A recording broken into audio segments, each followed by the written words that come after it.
Hey, what's up, you guys? Marty Schwartz here from GuitarJams.com. We have a wonderful guest, session master Tim Pierce. Thank you. Thanks for coming by again. Thanks for having me. Love having you here. You've gotten a great response. And also, I just want to let you guys know Tim's got a great YouTube channel documenting his sessions and tidbits. And some mistakes, too. Yes, we like that. We're human. We're human beings. Anyway, check out the link for his YouTube channel down there. We love supporting our friends here.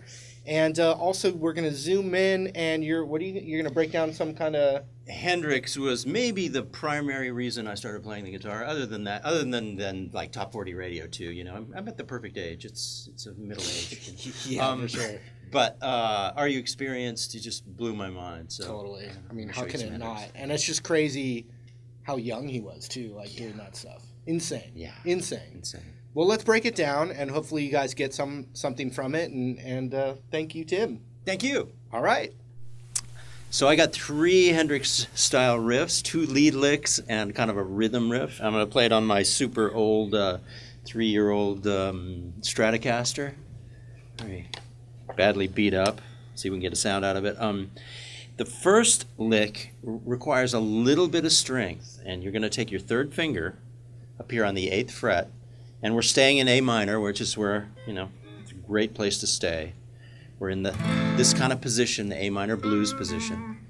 But I'm going to go on the 1st string, the 8th fret, and I'm going to pull up with my 3rd finger. And the thing that my teacher showed me early on that's the key to pulling strings is to use the other fingers to help. So I'm pulling up, but I'm not just using this finger. I'm using all 3 fingers to push. And then I get all this strength from all 3 fingers. Okay? And then the action is, of course, the turn of the wrist to bring everything up.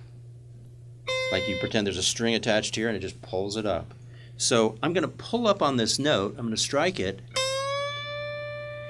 And then naturally the next string kind of gets tucked under this finger. And one of the things that he did that was so brilliant, he would strike that string and then just switch over to it. And it happens pretty naturally if, as you're lifting up and using all 3 of these fingers pulling up, you'll notice that the 2nd string gets tucked under your finger. Just strike it and then let your fingers drop down. And then the next thing you might want to do is strike that note. It's the next note of the phrase. So you've got 3 notes now. And that's with your index finger on the B string, 5th fret. Just let it fall and then grab that note. And then I'm going to do the same action on the next 2 strings. So go 1 string into the B string, 8th fret, pull up again, strike the next string that is tucked under your finger, and then play exactly the same corresponding note on the 3rd string. So it's basically 2 of the same actions. Same action on the next string over. And this one's kind of cool because you're going from the flat 5 note, which is one of the bluesy kind of, sweet kind of bluesy notes. So we start again. Pull up, all 3 fingers pulling. Notice that the next string gets tucked under. Strike it. Let it fall. On the B string, grab that note. And then start on the B string. Pull up exactly the same. Grab the next note. Let it fall. And then just for good measure, we put a button on it and land on that note. The thing about soloing is when you play riffs, it's your landing notes that kind of give you all the confidence. So it doesn't matter if you hang yourself way out on a limb. As long as you land on one of these nice anchor notes, you're going to sound like you know what you're doing. So one more time, really slow. E string, pull up. Let the next string fall. Drop down 3 frets. Then do it on the next string over. Put a button on it, vibrato. And the good vibrato for me comes from the wrist, as always. You can exaggerate and learn that by shaking the guitar. There's riff number 1. Riff number 2, I'm going to take my third finger and do it. I actually kind of made my first finger sore today, so when I go like this with my first finger, it actually hurts. So this can be done with your third finger or your second finger or your first finger. I'm going to do it with my third finger. And what I'm going to do is I'm going to plant it. We have our A minor chord here.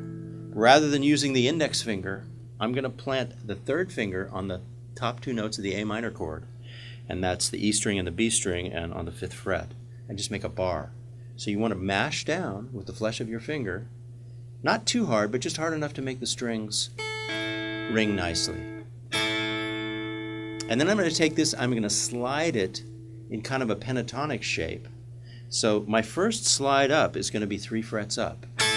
Here we are at the 1 and 5 of A minor. We're going to slide up 3 frets, slide up 2 frets, slide up 2 more frets, and then back down.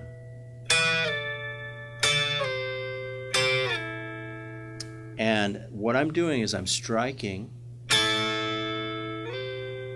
and I'm making sure that I hold the strings down firmly enough so that they still sound and still create a note when I land. Check it out.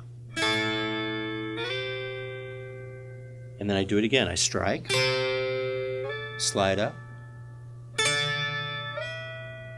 the same action in reverse.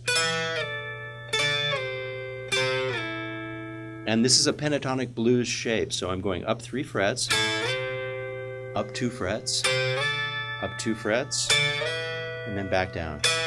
And if you can work up some speed on this, it becomes, which is a really common and beautiful Hendrix style move. Okay, lastly, I'm going to do a rhythm thing, and this is really, really fun, and you can get kind of sloppy with this. So it's really based on 2 notes, and once again, I'm anchoring here in A minor, this really familiar place that we're sitting. Take your index finger on the low E string, 5th fret. That's your anchor note. And then you go up 3 frets to the 3rd, the bluesy note, with your little finger. And this is good because it gets that little finger into the action, which always needs strengthening. And I'm going to play this note first on the 8th fret, low E string, strike it. And I'm going to drop down and strike that note, the A note. So here's a C note. Here's an A note.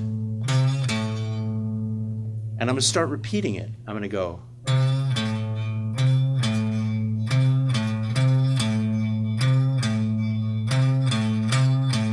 And that's the pattern. Let me do it really slowly so you can get the rhythm of it. 3 and 4 and...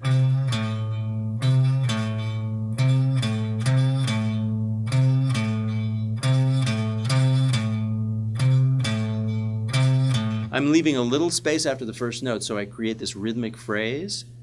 One more time.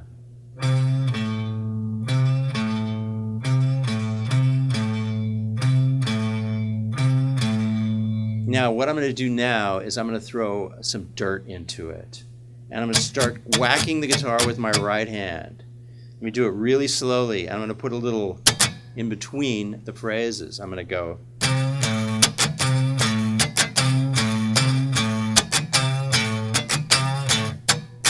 Let's see what the right hand's doing. The right hand's going.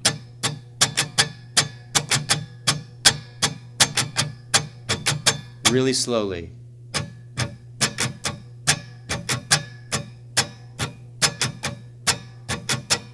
Really slowly.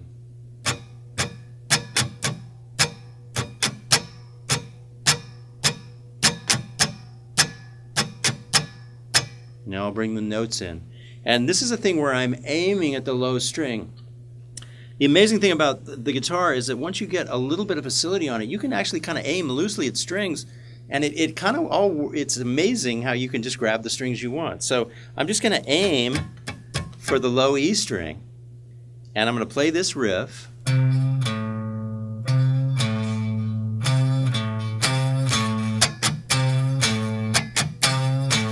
And I'm creating a little in between each phrase, and that's what kind of gives its swagger or whatever.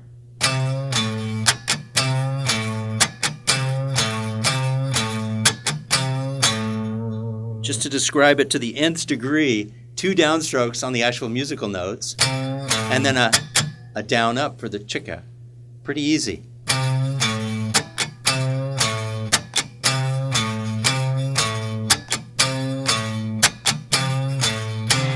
And I'm just aiming, it's like I'm aiming across the guitar, kind of, I'm trying to get on the camera, kind of like this, so that I'm just striking the low E string. And the more you flail and the more you get other strings in, the kind of more exciting it sounds. And you don't be shy about things kind of getting out of control. So.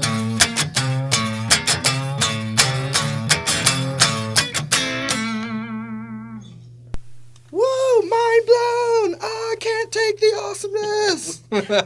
We've been on a liquid journey Yes. into Jimi Hendrix land. Yes, we did. Well, thank you so much, man, for coming by again. Love having you here. You're always welcome. And you know, as we wait for you to come back, people can check out your YouTube channel in that link right down there. And I'll keep putting the videos out. Thanks for your support. Cool. We'll see you guys later.